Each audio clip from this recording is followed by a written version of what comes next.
مالويا مالويا سيهاقبتي كروكيا دررمتي لبونكيا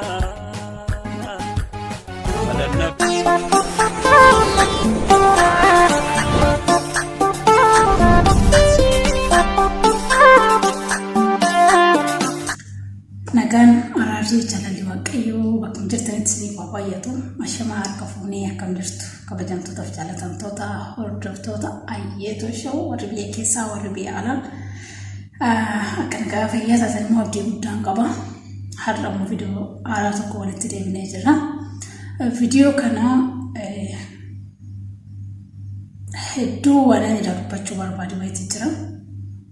Garuu gabaabsee yaada qabu isiniif kan waan dubbachuu barbaadu suni viidiyoo kana namoonni baay'een sun irratti hojjetaniiti jiru. Ani yaada nama tokko irratti hojjechuudhaaf karoora illee qabu nama irratti illee hojjetee jiru. Garuu guyyaa har'aa waan natti dhaga'ame wayii irraa dubbadha jechuudha. Ani yeroo baay'ee nan ilaala fiilmii Bollywood Hindi jechuudha. Nan hordofaa yoo xiqqaate waggaa tokko hojii torbaa ol akkas ilaalee jira. Nan hordofaa jechuudha afaanicha garuu barree garuu waan laaltu sanii fuula namaatirraa siif gala, jaalala yoo ta'e siif gala, jibbinsa yoo ta'e siif gala jechuudha.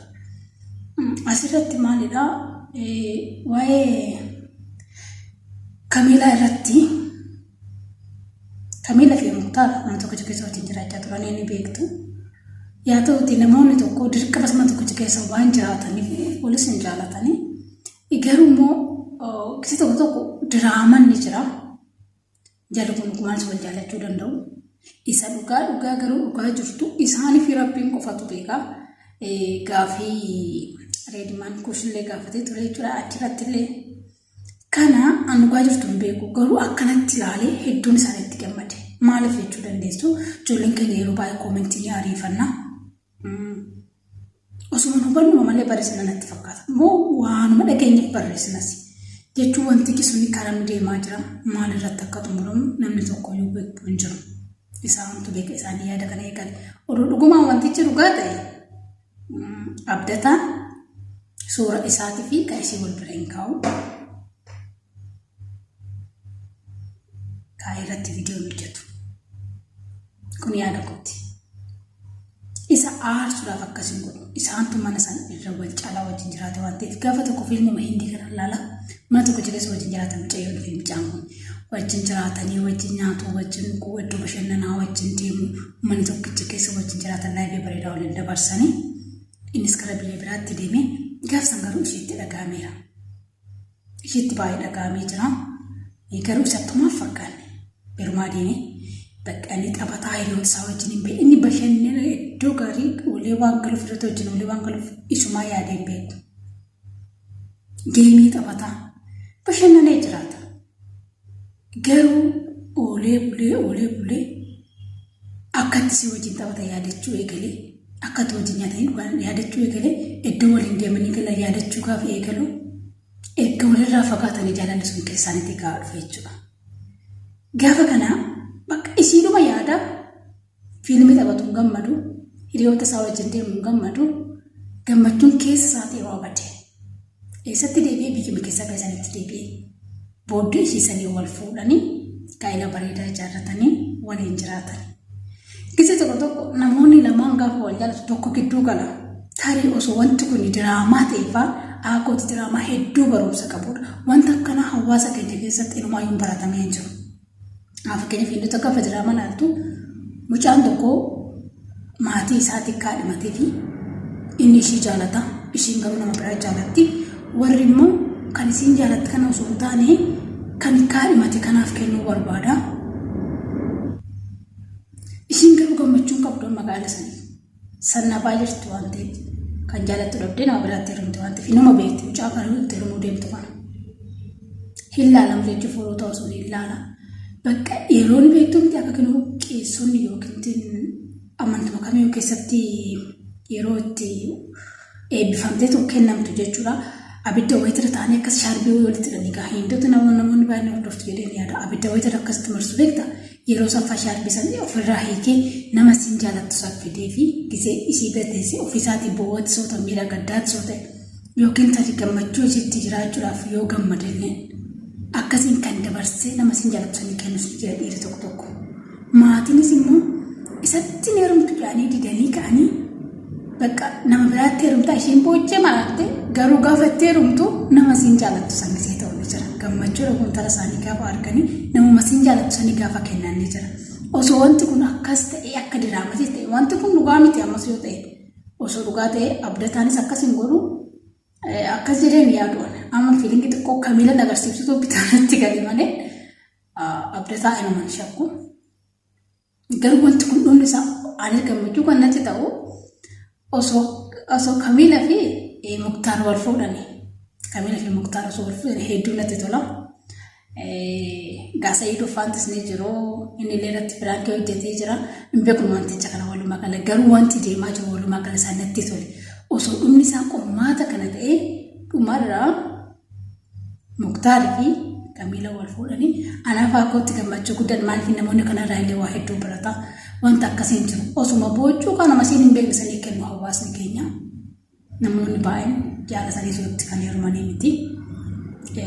Wanta akkanaa baratamaa miti. Ani hindota irratti hin arge garuu hedduu natti tole jechuudha. Kan isiin jaalatte san gaafa argattu amma dubbichi immoo akkas hin taane diraama kana irratti osoo isiin jaalattu Muktaar oduu isiin jaalattu osoo abdataan gidduu galee qorumsi jiraate booddee garuu Kamiiladhaan wal fuudhanii baay'ee bareeda. Jaalalli qorumsa qabu hedduu bareeda. Kana jechuuf garuu amma akka deemutti isheetu amma isiin mucaa abdataa kana wajjin akka waan jiraattutti garuu wanti dhugaa miti dhugaa jirtu rabbitu beeka. Anaaf akkootti akkitti natti tolu osoo isaan lama wal fuudhanii aanaa gammachuu guddaadha. Isaan hundaan beeku waan ijoollee keenya Yaman jiranii asuma miidiyaa kan irratti nan hordofaa. Garuu warroonni koomittiidha soorta jedhaadha. Dhugaan jirtu uma baati kana fuulduraayi. Garuu inni akka dhukkubsatee jiru. Wantoonni deemaa jiru hunda isaanii hedduun jaalladhe. Dhugaalee dhukkubsatee soballee haa dhukkubsatu natti tole bakka. Osoo kana booda garuu nama jaallatu san inni fuudhatee jiraate hedduu gammachuu guddaadha. Akka kootti jechuudha akkan mallaalii natti tola. Kanaafuu yeroo tokko tokko hin ariifatinaa soorta jedhaadha. Wanti diraamaa ta'uu danda'a. Ani akkasitti hin fudhadha. Kanatti baay'ee ilaalamaa jira biyyoon isaanii biyyoo bareedaadha. Garuu osoo diraamaa ta'ee akkasitti wal qabsiisanii hojjetanii oduu akka warra Hindiraa sanitti hojjetanii dhugaa diraamoonni akkasii baratamanii jiran biyya keenya keessatti hagamiyyuu yoo ta'u fakkeenyaaf diraamaa lakkuu gaafa fudhannu jaalala lakkuu irratti dhumarraa obboleewwan ta'anii gaafa mucaa tokkitti jaalatti isiin illee osoo beektu kiyyoo goote akkasitti baay'ee bareeda. Diraamanchi akkas ta'ee baay'ee bareeda namoonni wal jaalatan dhumarra gaafa wal argatan hedduu bareeda. Diraama sun xiqqoo kan diraamaa Hindiitti dhiyaata jechuudha. Barumsa bareedaa qaba. Oduu akkasuma namoonni akkasii kun bareechanii hojjetan namoonni walitti dhufeenya akkasii qaban kun osoo wantoota akkasii hojjetanii namoonni illee irraa barata. Karaa biraankii ta'anii namoonni viidiyoo barannootti illee hin ariifatanii yaada bareechanii kennu garuu diraamaa yoo ta'e wanta tokko irratti gadhiifamuu danda'a waan ta'eef wal jalaa fuudhanii hojjechuudhaaf garuu miidiyaa sanattiif kanatu bareeda. Garuu osoo diraamaa ta'e waa baay'ee namoonni irraa hubata. Namni diraamaa laaluu fi wanta isaaniif ifan ta'an kana laaluu irraa ariifatu. Oduu diraamaa ta'e tarii bakka yaadatti kennanii laaluu dhabuu danda'u. Namni diraamaa tokko kan hordofu jira. Namni diraamaa hordofa jedhame dhuma diraamaa sanii hanga wayii guutumaan guutuuttis ta'uu tilmaamuu ni danda'a. Waan giddu-gidduutti mul'atu diraamicha beekuus baattu dhumni isaa akkana ta'inna sababni kun duuba jiraatinna kan jedhu namni tokko hin tilmaamu. Laalunii fi xiinxaltee hubachuun garaagara.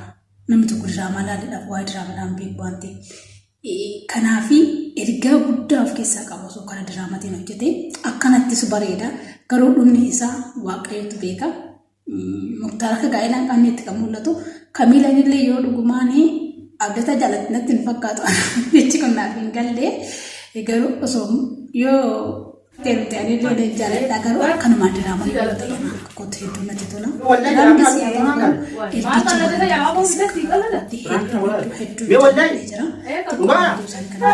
Gaafa kana garuu hedduu rifadhe.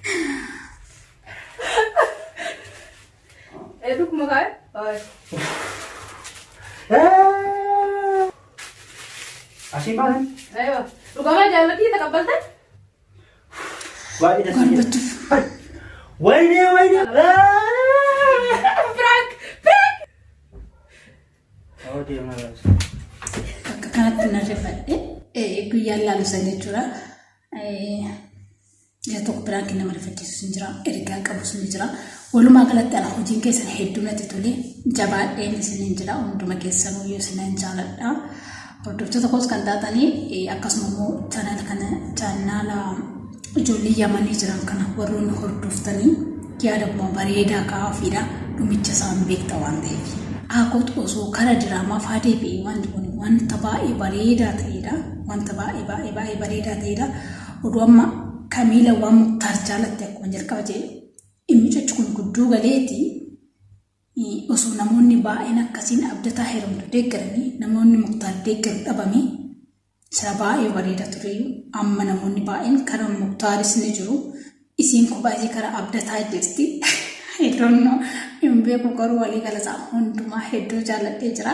Kabajamtoota fi hordoftoota ayyeetu ishee kan taatan jalqaba kaasee haqa ummatti kana waliin turtanii fi ani kanuma dubbadhaa ijoolluma keenya galatoomaa jechuudhaan hin barbaadetti waa biraatii miti.